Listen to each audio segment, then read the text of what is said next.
नमस्कार, news express देख रहे हैं आप। आपके साथ मैं हूं नम्रता चौधरी।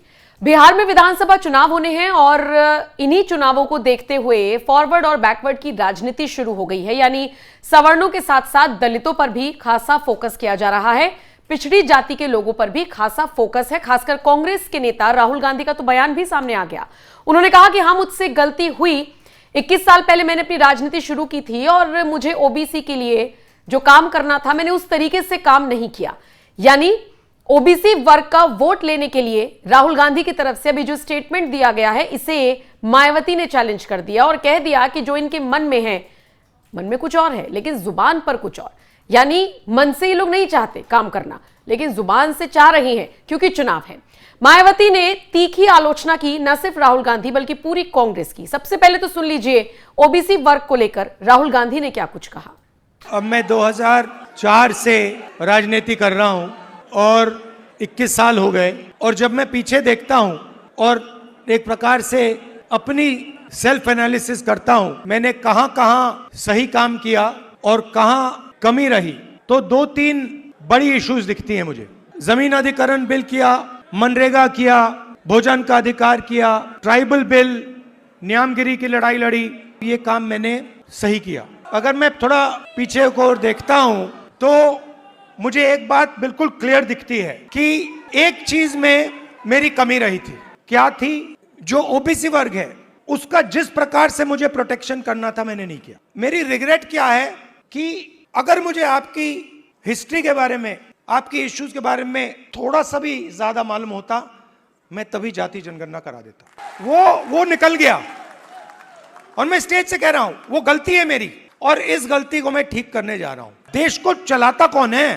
देश को, उसकी, किसी भी देश को उसकी उत्पादक शक्ति चलाती है। और देश में मेन सवाल ये उठता है कि अगर उत्पादक शक्ति देश को कुछ दे रही है, भोजन देती है, औजार देती है, ये इमारतें देती हैं, तो उस शक्ति को अपने खून पसीने के लिए देश क्या देता है? आप मेरी बहन से पूछो, कभी मिलोगे तो पूछना, अगर कभी राहुल ने किसी चीज के बारे में मन बना लिया तो उस बात को वो छोड़ेगा या नहीं छोड़ेगा? वो पूछ लो उससे। मैं नहीं छोड़ने वाला। आप ये मत सोचो कि मैं जाति जनगणना की बात कर रहा हूं। जाति जनगणना तो पहला कदम है। मेरा लक्ष्य है कि उस उत्पादक शक्ति को हिंदुस्तान में रिस्पेक्ट और हिस्सेदारी मिले। आप राहुल गांधी बोलते रहते हो, मगर राहुल गांधी, आपकी शक्ति के बिना राहुल गांधी कुछ नहीं है। तो मेरा काम आपकी शक्ति को अलाइन करने का है। और देश के, मैं ओबीसी वर्ग से, युवाओं से कहना चाहता हूं कि जिस प्रकार से मैंने ओबीसी वर्ग के लिए काम करना चाहिए था, पहले मैंने नहीं किया, अब मैं डबल स्पीड से वो काम करने जा रहा हूं। तो राहुल गांधी को आपने सुना कैसे वो ओबीसी का राग अलाप रहे हैं, और शायद यही सारी चीजें अब मायावती को पसंद नहीं आ रही, और इसीलिए मायावती ने एक लंबा चौड़ा पोस्ट करके राहुल गांधी और उनकी पूरी पार्टी यानी कांग्रेस को जमकर आड़े हाथों लिया। ट्वीट करते हुए मायावती क्या लिखती हैं, आइए मैं आपको पढ़कर बता देती हूं। वो कहती हैं कि लोकसभा में नेता प्रतिपक्ष द्वारा यह स्वीकार करना कि देश के विशाल आबादी वाले अन्य पिछड़े वर्ग समाज के लोगों की राजनीतिक व आर्थिक आशा, आकांक्षा व आरक्षण सहित उन्हें उनका संवैधानिक हक दिलाने के मामले में कांग्रेस पार्टी खरी व विश्वास पात्र नहीं रही है, कोई नई बात नहीं है, बल्कि ये दिल में कुछ और जुबान पर कुछ और जैसी स्वार्थ की राजनीति ज्यादा लगती है।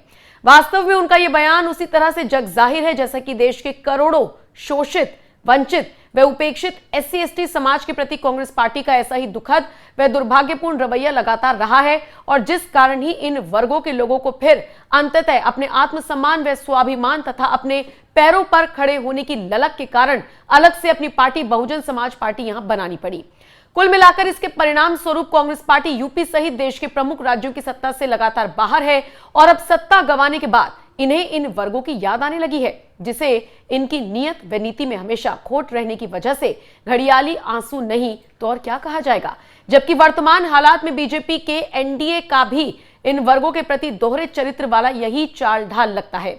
वैसे भी SC/ST वर्गों को आरक्षण का सही से लाभ व संविधान निर्माता परम पूज्य बाबा साहिब डॉक्टर भीमराव अंबेडकर को भारत रत्न की उपाधि से सम्मानित नहीं करने तथा देश की आजादी के बाद लगभग 40 सालों तक ओबीसी वर्गों को आरक्षण की सुविधा नहीं देने तथा सरकारी नौकरियों में इनके पदों को नहीं भरकर उनका भारी बैकलॉग रखने आदि के जातिवादी रवैयों को भला कौन भुला सकता है, जो कि इनका ये अनुचित जातिवादी रवैया अभी भी जारी है।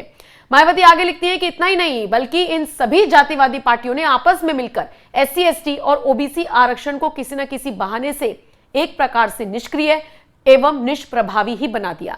इस प्रकार दलितों, आदिवासियों व अन्य पिछड़ों इन बहुजन समाज को सामाजिक, राजनीतिक व आर्थिक तौर पर गुलाम व लाचार बनाए रखने के मामलों में सभी जातिवादी पार्टियां हमेशा से एक ही थैली के चट्टे बट्टे रही हैं, जबकि अंबेडकरवादी पार्टी बीएसपी सदा ही इन वर्गों की सच्ची हितैषी रही है और यूपी में 4 बार बीएसपी के नेतृत्व में रही सरकार में सर्व समाज के गरीबों, मजलूमों के साथ साथ बहुजन समाज के सभी लोगों के जान माल व मजहब की सुरक्षा व सम्मान तथा इनके हित एवं कल्याण की भी पूरी गारंटी रही है। अर्थात देश के बहुजनों का हित केवल बीएसपी की आयरन गारंटी में ही निहित है। अतः खासकर दलित, आदिवासी और अन्य पिछड़ा वर्ग के लोग, खासकर कांग्रेस, सपा आदि इन विरोधी पार्टियों के किसी भी बहकावे में ना आए, ये उनकी सुख शांति व समृद्धि हेतु बेहतर है। यानी उनका सीधे तौर पर कहना है कि ओबीसी वर्ग या जो और पिछड़ा वर्ग है उनको ये समझना होगा कि ऐसी जो राजनीति करते हैं, ये जो नेता हैं, जो मौके पर आते हैं, मौका परस्त हैं,